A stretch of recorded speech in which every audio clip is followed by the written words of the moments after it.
For decades, one currency ruled the world, one power shaped the planet. But from the global south rose a new alliance, BRICS.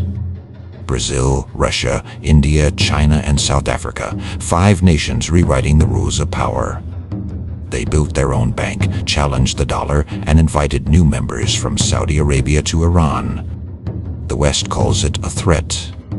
The world calls it a shift. Together, they control over 40% of humanity, and they're building a future where no single nation dominates. The age of the West is fading. The age of BRICS has begun.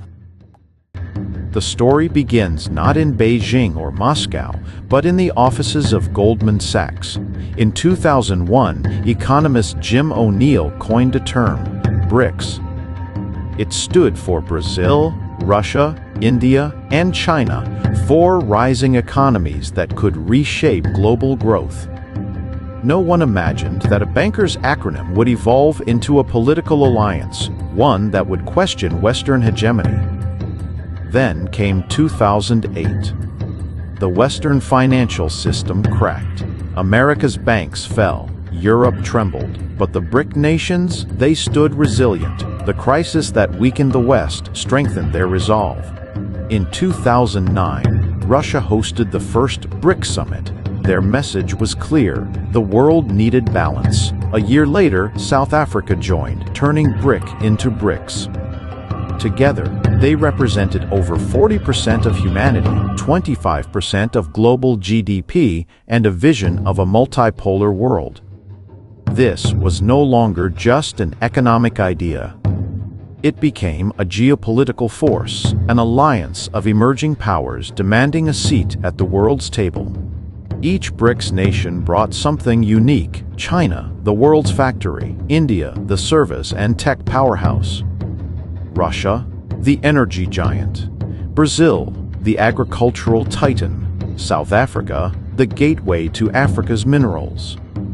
Together, they fueled global growth, from smartphones to steel. While Western economies slowed, BRICS surged ahead, building cities, railways, and digital networks at an unprecedented pace. For decades, the US dollar ruled the global economy. Every oil deal, every major transaction priced in green. But BRICS had a question: why should one nation control the world's currency? In 2014, they launched the New Development Bank, a rival to the IMF and World Bank. In 2023, whispers began of a new BRICS currency, backed not by promises, but by gold and trade. De-dollarization was no longer a theory, it was a movement. In 2023, the alliance opened its doors. New members were welcomed, nations with oil, influence, and ambition. BRICS was no longer 5.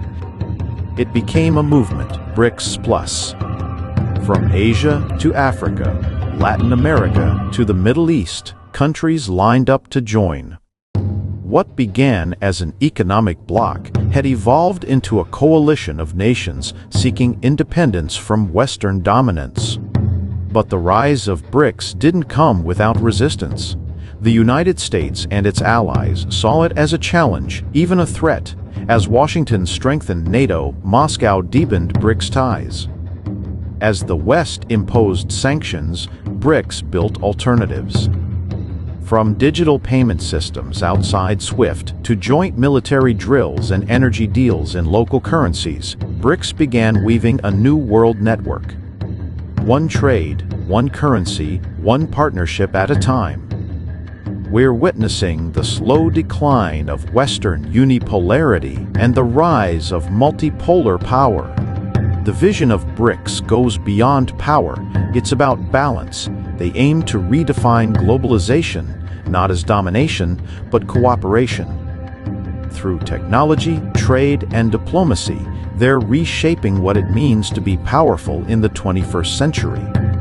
Xi Jinping: BRICS is not against anyone. It's for fairness. Modi: the global South must have a greater voice. Lula: a new world is possible, one where the global South stands tall.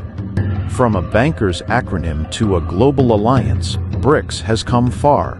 They've built banks, challenged currencies, and inspired nations. But their greatest challenge still lies ahead: unity.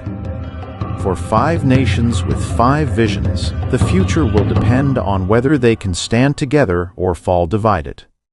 One thing is certain: the world is changing. And as the West watches, the global South rises. The story of the 21st century may well be written in the language of BRICS.